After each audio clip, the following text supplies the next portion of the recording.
Guys, this is Brian with the Turf Mechanic brand. Today I'm going to be talking to you about 3 different grass types that are commonly misunderstood and confused with each other. I'm going to literally show them to you, and once I show them to you, side by side, you're going to think, why on earth are these 3 grass types confused with each other? The thing is, all of these grass types are confused with each other by name, really, by name and to a small degree, appearance. And yet they are extremely different. They have very different growth habits. They have very different locations that they're ideal for. And one of these grass types is a type that I constantly tell my viewers to consider installing in their own lawn. We're going to be talking about the differences and the confusion between Buffalograss, St. Augustinegrass, and Kikuyugrass.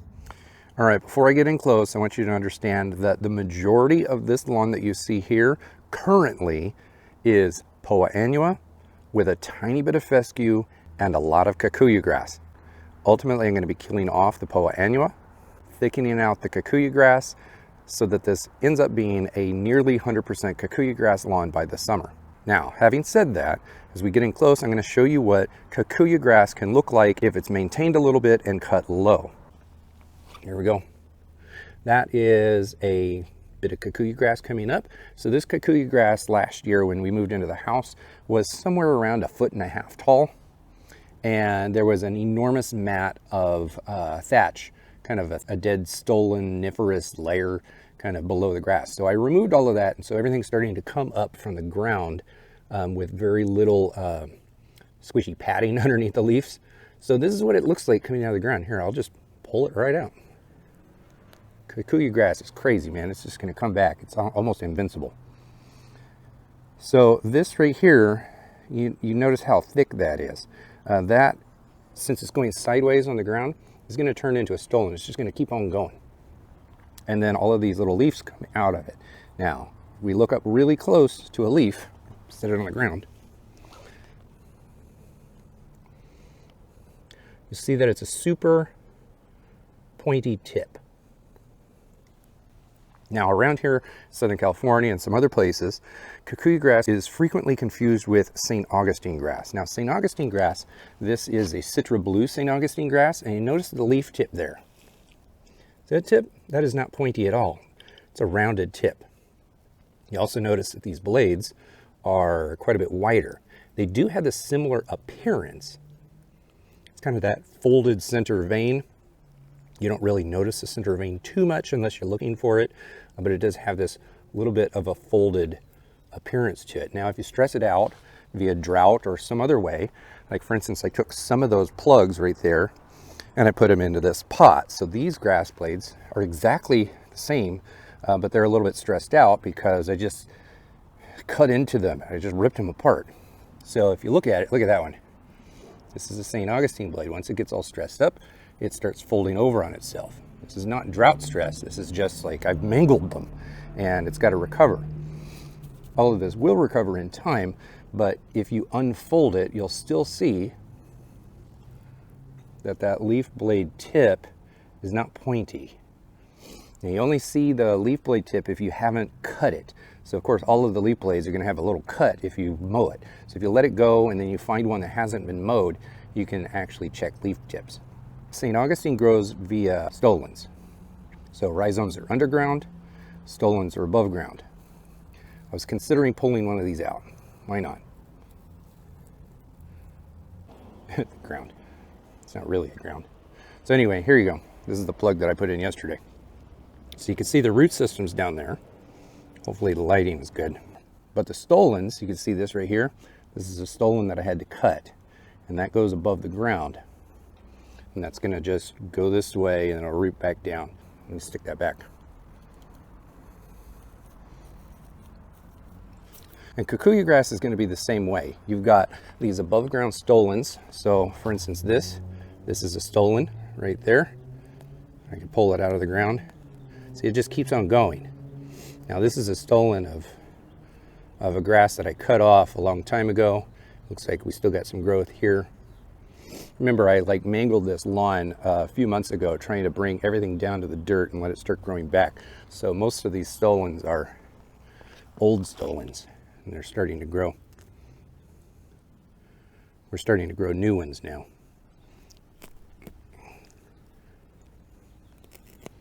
So it just keeps on going. Let me find a stolon that's actually got some green growth on it. All right, here we are, closer. This is the area of the lawn that gets more sun during the winter. So this is an old stolon. You can tell that it's old because it's really thick, kind of woody and white, and it's flat on the ground. This stolon used to go a lot longer, and I cut it super duper short, but look, it's already starting to leaf out some more. So stolons are going to go across the ground, and that's going to be the same thing for the St. Augustine grass.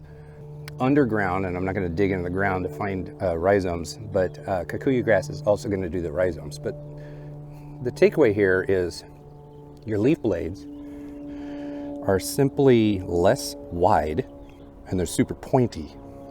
All right, let me interject here real quick. I want to show you some of the Kikuyu grass that I've got in the backyard, kind of near the edge of our property that we haven't started fixing the yard yet. We're going to be transforming this place into a garden, but it's got a lot of the Kikuyu grass that has become overgrown since I'm not mowing it. So here we are in the backyard, but if we come over to the edge, we're turning this into the garden area. Going to be doing a full renovation here along the fence line. You come down, so like underneath these stones, we've got, this is a Kikuyu grass runner that can't run sideways because of the block. So the runner comes up over the edge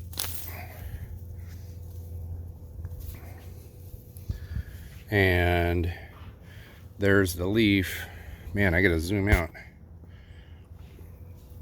So there's the leaf right there on the top.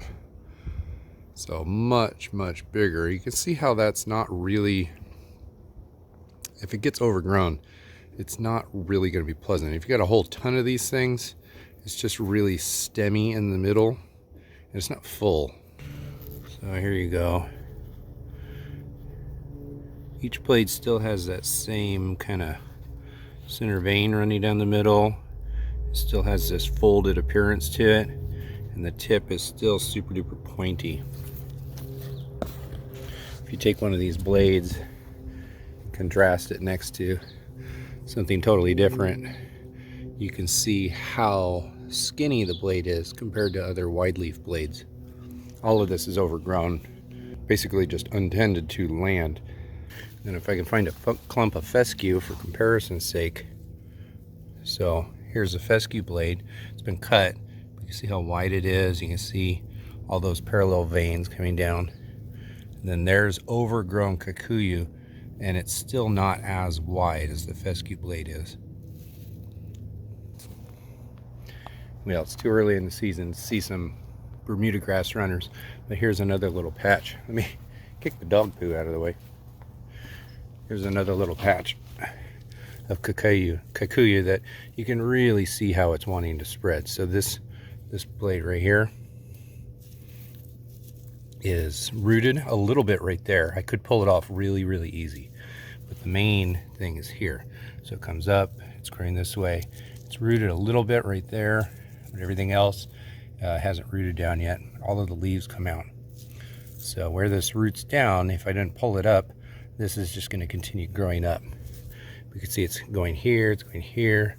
We got another one here. That's rooted right there, even though the base of it is right there. That's just what it does. It goes everywhere.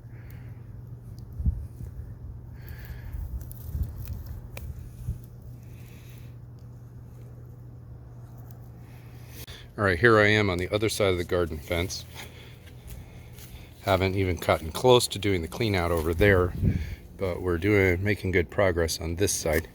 But here I want to show you, see if I can, I'm guessing here that I'll be able to show you some of the rhizomatic systems of the Kikuyu grass. So as I've been cleaning out this bed little by little, you're pulling out, you can tell that it's a Kikuyu grass.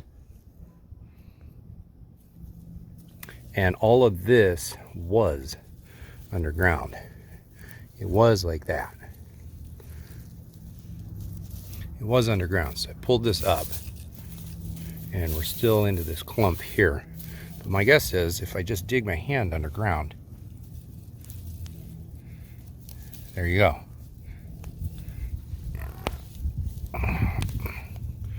So That's one of the rhizomes that's underground of this Kikuyu grass.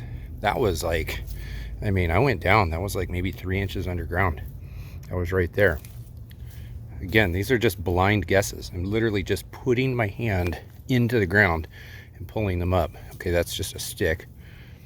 But look at this. This is interesting. There's another Kikuyu grass rhizome that was running laterally underground, and it even split and wired off in different directions.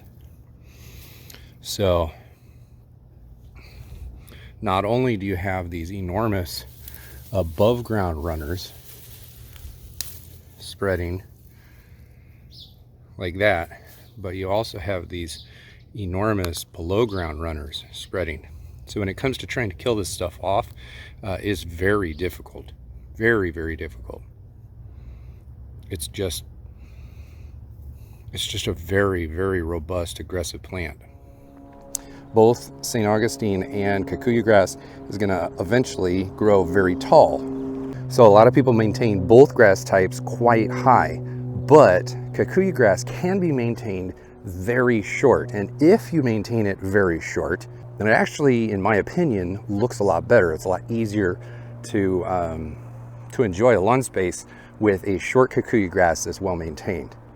That's what I'm planning on doing here. Now let's get to buffalo grass.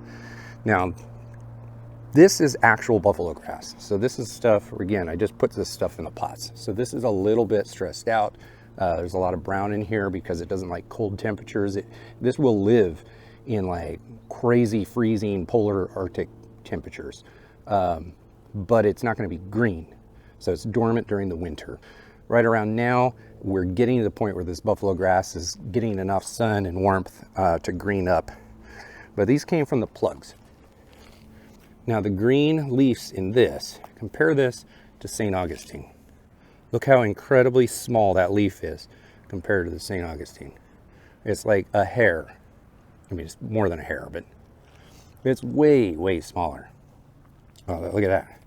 There's a good runner. There's a good St. Augustine stolon sticking out. Point here, though, is the leaf of buffalo grass is going to be much skinnier.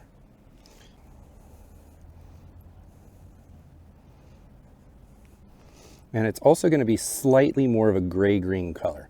So it's going to be more of a dingy color. You're always going to have a little bit more of this brown in it because the brown is basically these stolons. So buffalo grass does not have rhizomes. It only grows laterally from the stolons.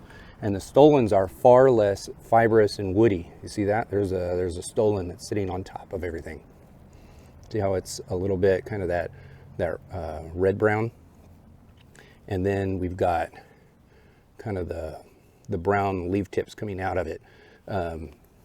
So each one, if I pull one up, there's a stolon.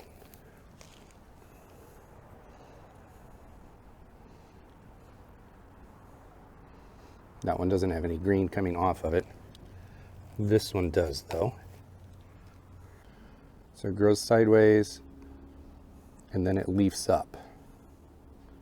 But you've always got a little bit of this brown right where the new leaves start. So you're always going to see a little bit of extra brown in here. Buffalo grass is not going to grow nearly as tall as St. Augustine or Kikuyu. If you left this unmowed, all of this green would start bushing up and it would just kind of look like a 6-inch kind of like rolling pillow of a lawn. This is one of those grass types that you could be growing in a lawn and just manicure it like any other lawn, just cutting it at 2 inches, you know, once or twice a week, 3 inches once or twice a week, or you could just let it go unmowed and cut it like once or twice a year. And that's what I plan on doing eventually down here by my parkway strip. That's going to be eventually an unmowed buffalo grass grass space. Now you got to think to yourself, why on earth do people confuse buffalo grass, like real buffalo grass, with St. Augustine? And the reason for that is because in Australia and some other southern hemisphere locations, their common name for St. Augustine grass is buffalo. So if you go down to Australia, or if you listen to a person from Australia, or if you go to an Australian website or whatever you do, if they call something buffalo grass, they're talking about St. Augustine. And you know this because of the scientific name of the two grass types. So I don't know them off the top of my head. I'll put them on the screen. But if you look at the scientific name for St. Augustine grass, and you look at the scientific name for what Australian lawn companies call buffalo grass, it's the same scientific name. It's St. Augustine. St. Augustine and Australian buffalo grass is the same. Real buffalo grass, which is native to North America, has a different scientific name, and it looks nothing alike. It looks nothing like St. Augustine. So when I, on the Turf Mechanic channel and on the Turf Mechanic website, and what I hope anyone else in North America refers to buffalo grass, I really hope everyone, I certainly will, but everyone should call this buffalo grass, and this is St. Augustine, even if you're in Australia. And I know that the common name for St. Augustine in Australia is buffalo grass. It's a different grass. It's just not. It is St. Augustine. They just use a different common name for it. Now, the cultivar of St. Augustine that I got here is called Citra Blue.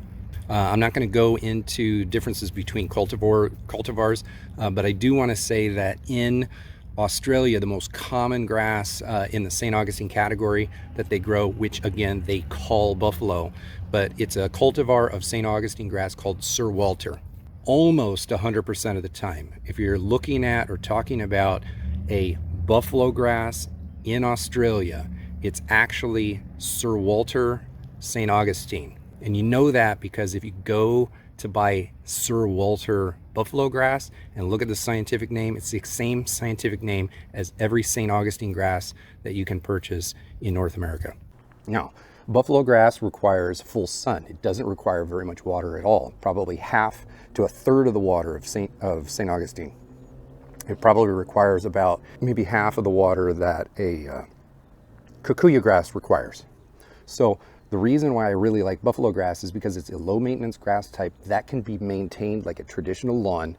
It can hold up to normal fertilizers and normal herbicides that regular lawn owners use all of the time. But you don't have to mow it as often. You don't have to water it as often. It can persist on natural rainfall just fine. It will stay alive during harsh winters, frosts, freezes, snowpack, and it will stay alive during 105, 110 degree days if you're growing it in a hot climate. In my opinion, this is the grass of the future. I got a whole video about that. But it doesn't like a whole lot of moisture. So if you live in a place that gets a ton of rain, and if you're living in a place that is constantly humid, then it might not be the right grass type unless you're really going out of your way to find the perfect cultivar for those kind of growing conditions. St. Augustine is regularly grown in places that do get a lot of rain, like Florida. You also find it in Gulf states where humidity is higher, and you tend to get more rain throughout the year. There are dry seasons, of course, but naturally speaking, buffalo grass doesn't usually grow where we grow St. Augustine grass. Now, here in Southern California, you can buy St. Augustine grass. I mean, I just went down to my local Home Depot and they had St. Augustine sod available there. You don't see it a whole lot in lawns throughout neighborhoods, however, because it's not the dominant grass around here. It's not the perfect climate for it. We don't get enough natural rainfall on a normal year to support St. Augustine grass without heavy irrigation.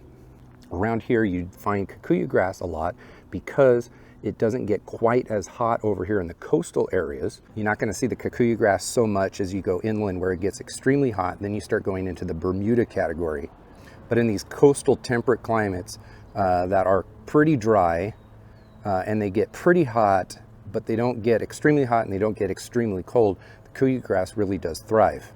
Here's another fun fact. Kikuyu grass is considered to be an invasive species, like a weed, mostly across the whole world.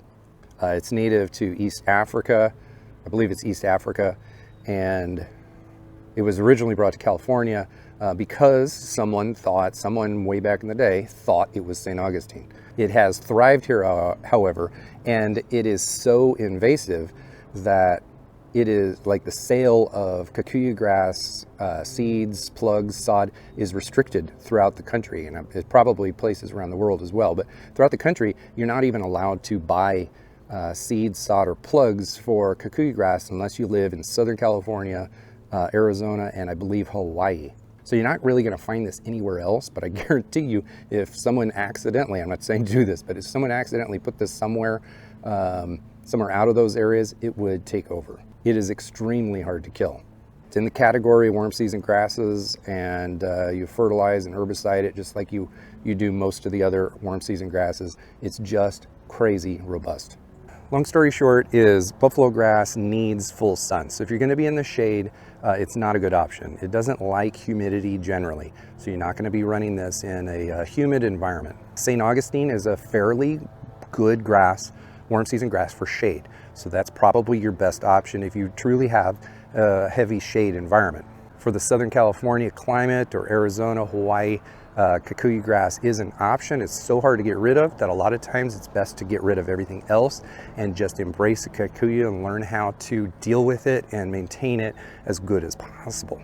You also find Kikuyugrass down in Southern Hemisphere as well. In fact, there's a couple YouTubers, Ben Sims does the lawn tips, he runs Kikuyu, and his lawn looks amazing. It's shortcut.